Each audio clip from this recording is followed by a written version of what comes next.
ডিম্পু বৰুৱাৰ খবৰটো আপোনালোকে পালেনে? জনপ্ৰিয় ইউটিউবাৰ ডিম্পু বৰুৱাৰ এই খবৰটো আপোনালোকে পালেনে? স্বাৰ্থপৰ হয় ডিম্পু বৰুৱা। কাৰোৰে কথা চিন্তা নকৰে ডিম্পু বৰুৱাই। ইমান ডাঙৰ ভিডিঅ' ক্ৰিয়েটাৰ হৈও ইমান টকা উপাৰ্জন কৰি কাকোৱে সহায় নকৰে ডিম্পু বৰুৱাই।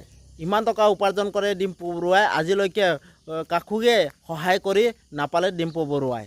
এই কথা আমাৰ নহয়, এই কথা কিছু সংখ্যক লোকৰ হে কথা।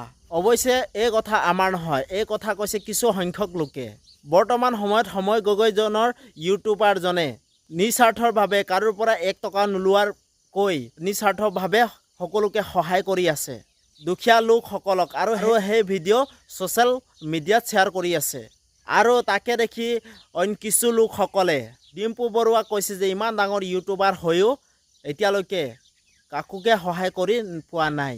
ডিম্পু বৰুৱাই সেই প্ৰশ্নৰ উত্তৰ দি ডিম্পু বৰুৱাই কৈছে যে মই খোলা ৰুম এডিটৰটোত এতিয়ালৈকে 50জনকৈও অধিক মানুহ কাম কৰি আছে আৰু মই তেওঁলোকক সংস্থাপন দিছোঁ আৰু মোৰ পৰাই তেওঁলোকৰ পৰিয়াল চলি আছে। আৰু কৈছে যে ডিম্পু বৰুৱাই কম পৰিমাণে হ'লেও তেওঁ প্ৰতি মাহে ডাইৰেক্ট পইচা দি হ'লেও মানুহক সহায় কৰি আহিছে ডিম্পু বৰুৱাই। কিন্তু তেওঁ সেইবোৰ ভিডিঅ' কৰি তেওঁ সামাজিক মাধ্যমত শ্বেয়াৰ কৰা নাই।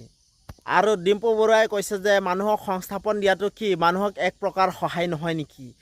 ডিম্পু বৰুৱাই এতিয়ালৈকে বহুতকো সহায় কৰি আহিছে, যিহেতু নেকি তেওঁক দুখীয়াকো পইচা দিছে, ডাইৰেক্ট ফিজিকেলি পইচা দিয়ে, কিন্তু তেওঁ এতিয়ালৈকে কেমেৰাত বন্দী কৰা নাই আৰু কেমেৰা কৰি ভিডিঅ' কৰি থোৱা নাই, সেইটোৱে ডিম্পু বৰুৱাই জনাইছে।